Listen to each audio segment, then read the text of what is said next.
Karibu wapendwa kwa kusikiliza Wokovu TV.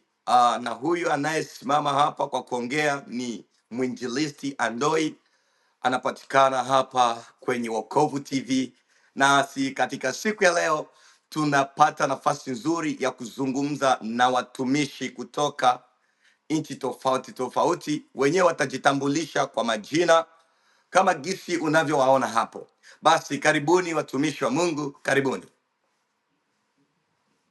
Bwana Yesu asifiwe sana, taifa la Mungu, wasikilizaji ambao wanatufata kabisa muda huu, na wasalimu katika pendo tukufu la Bwana aliye hai. Matumaini yangu taifa la Mungu, Mungu ni mwaminifu juu yenu, maana hakika tunaendelea kuona fadhili zake kabisa ni za milele juu ya maisha ya watumishi wake. Jina la Bwana libarikiwe sana. Mimi kwa majina naitwa mtumishi wa Mungu Elia Chance, askari mwepesi. Hayo ndio majina yangu. Napatikana kabisa hapa nchini Kanada, ndio ninapoishi. Asante sana wapendwa, na Baba wa mbinguni awabariki sana. Amen. Amen. Ubarikiwe sana mtumishi wa Mungu. Basi karibu mtumishi kwa kujitambulisha. Ndio, Bwana Yesu asifiwe. Amen. Amin.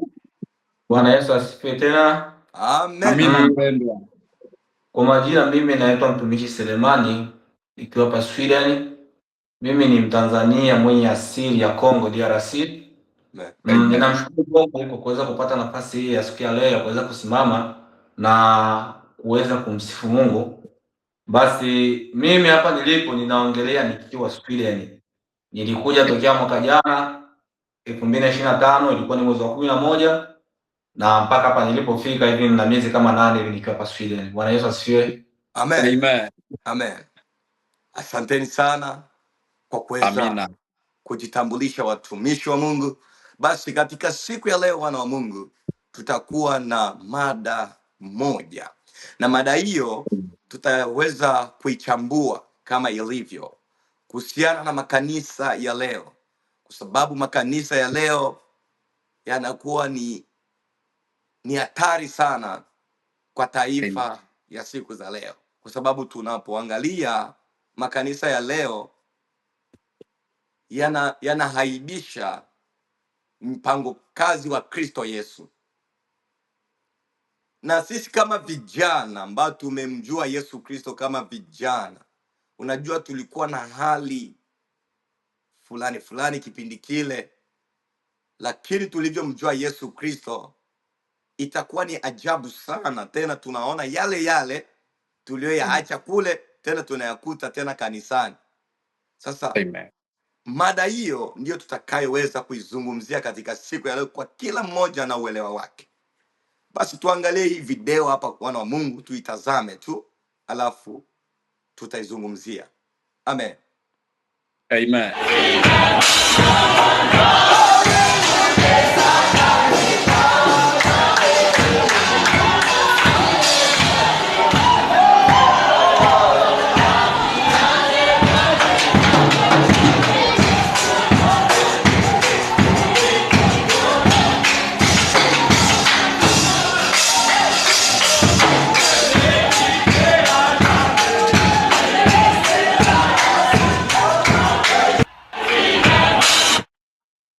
Haya, mtumishi wa Mungu, nyinyi kama mawazo yenu mnaonaje kanisa ya sasa inaendeleaje? Karibu mtumishi Elia kutoka hapo Kanada, karibu. Okay, Bwana Yesu asifiwe sana wapendwa. Amen. Kama gisi nimeenda kufata video hiyo, ni kitu ambacho makanisa za leo, watumishi wa leo wanashindwa kuelewa kabisa. Bwana Yesu aturumie sana. Huruma. Niseme ya kwamba Biblia inasema ya kwamba tena tuko chini ya sheria. Bwana Yesu asifiwe sana. Amen. Tumesha kombolewa kabisa. Tumekombolewa na damu ya Yesu Kristo. Kipindi cha Agano la Kale watu walikuwa bado wanaishi kabisa chini ya sheria. Lakini kipindi cha Yesu Kristo alikuja kupindua na kuweza kuteua kabisa torati hizo. Jina la Bwana libarikiwe sana. Yaani sasa hivi tumeshakombolewa, hatuko tena chini ya sheria. Unakutanisha kanisa za leo, mtu anategemea mwanadamu. Biblia inasema ya kwamba amtegemeaye mwanadamu na laaniwe. Bwana Yesu atusaidie sana. Amen. Kanisa ya leo olea kuweza kumtegemea Mungu, maana tena tuko chini ya sheria. Unakutanisha Wakristo wa leo wanamwabudu sanamu, wanaabudu mwanadamu. Biblia inasema ya kwamba kwanza tusiabudu hata sanamu. Tumeshakombolewa, tumeshakuwa huru. Lakini cha ajabu, unakutanisha mtumishi wa Mungu ambaye anasema ya kwamba amekombolewa na damu ya Yesu, lakini bado yuko chini ya sheria. Biblia inasema ya kwamba tumeshakuwa huru, na kama tuko huru tusikae chini ya misingi ya kumwabudu mwanadamu. Unakutanisha wewe unaabudu babu yako ambaye aliweza fariki, hatuko tena chini ya sheria. Wanakwambia ya kwamba tamba kama gisi tumeona picha hiyo, ni shida sana. Hatuko tena chini ya sheria, tumekombolewa na damu ya Yesu. Makanisa mengi kabisa unakutanisha watu wanaabudu kabisa mwanadamu mwingine. Biblia inasema ya kwamba amwabudiwe kabisa mwanadamu na laaniwe. Amen. Bwana Yesu aturumie sana. Huruma. Jamani, watu wa Mungu, taifa la Mungu ambao mmetusikia kabisa kwenye Wokovu TV, nataka niweze kuwashauri, hatuko tena chini ya mamlaka ya kuweza kukaa chini ya mwanadamu. Tuweze kumuinua mwanadamu. Mwambie Mungu wako, tegemea Mungu wako. Hauko tena chini ya sheria mpendwa. Hauko tena mtu wa kuabudu masanamu. Hauko tena mtu wa kuabudu miungu. Itakusaidia kabisa ukienda kuachana kila kitu ambacho tumeona kwenye video hiyo. Itakusaidia kabisa kwenye safari ya kwenda mbinguni, na Mungu atubariki. Amen. Amen. Amen. Amen. Karibu mtumishi Sele kutoka Sweden. Naamini mtumishi Elia ameweza kutufafanulia vizuri. Askari mwepesi, mtu wa mwili wa mbinguni, ameweza kuzungumza yale ambaye ameweza kuelewa kupitia video hile. Kwa kweli mtu anaingia chini ya miguu ya mchungaji, sijui nabii, ili apate upako. Kweli kabisa. Huruma sana mpendwa, huruma sana. Huruma sana. Basi karibu ndugu yangu, kwa mtazamo wako unaonaje kanisa ya leo, inaendeleaje? Bwana Yesu asifiwe. Amina mtukufu. Amen. Kwa mtazamo wangu nilivyoangalia video ile, ni kutokana na utumwa wa fikra, kwa sababu wanasema siku zote sio kila nabii anayesimama katika mbele za watu na kusema Bwana ndio anayemtumikia Mungu. Amen. Kwa sababu angalia katika mtazamo ile video, unakuta mtumishi kama mtumishi wa Mungu unaweka miguu juu ya sijui ya madhabahu, watu wanakuwa wanapita chini ya miguu yako. Ule ni utumwa wa fikra, kwa sababu hata Biblia inasema kwamba amtegemeaye mwanadamu na alaaniwe, amfanyie mwanadamu kuwa kinga yake, moyoni mwake amemwacha Mungu. Wale watu leo hapo Mungu tayari washaijengea imani kwamba yule ndio mwokozi wao, na ndio maana hata akiwaambia chochote kile, bwana pitende kwenye chini ya miguu yao, wanapita. Chochote yule mtumishi atakachokitaka watafanya, kwa sababu nini? Wameshatawaliwa na yule mtumishi wao. Kwa hiyo naona ule ni utumwa wa fikra, utumwa wa fikra. Bado hawajajitambua. Nafikiri kama vile yani wametoka katika njia ya Bwana, yani wameingia kwenye njia isiyo sahihi, yani wamepotea kifupi. Bwana Yesu asifiwe. Amen. Amina. Amen. Ndio mtumishi. Amen. Kabisa kabisa, hiyo ni kweli mnavyozungumza, na ndio hali halisi, na tunavyoona makanisa ya leo yamepotea, yamepoteza maadili. Na ukizungumzia hayo wanakuambia kwamba ni injili ya kisasa, ile ni ya zamani. Na hakunaga injili ya sasa na hakuna injili ya zamani, kwa sababu Biblia haijawahi kubadilika, ni ile ile.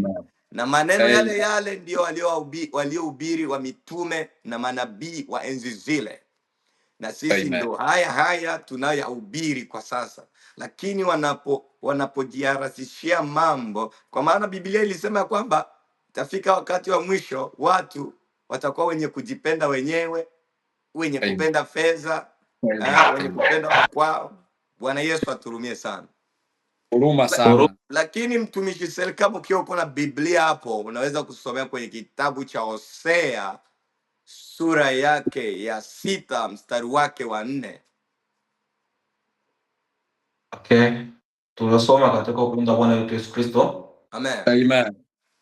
Hosea sura ya 6 mstari wake wa 4 unasema, ndio, Efraimu, nikutendee nini? Oh, samani.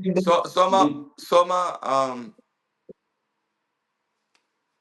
hiyo Hosea 4:6, samani. Hosea 4:6 inasema, watu wangu waangamizwa kwa kukosa maarifa, kwa kuwa wewe umeyakataa maarifa, mimi nami nitakukataa wewe. Usiwe kuhani kwangu mimi, kwa kuwa umeisahau sheria ya Mungu wako. Mimi nami nitawasahau watoto wako. Amina. Amen. Amen. Ndio pale mtumishi Selu alisema kwamba ni ukosefu wa fikra.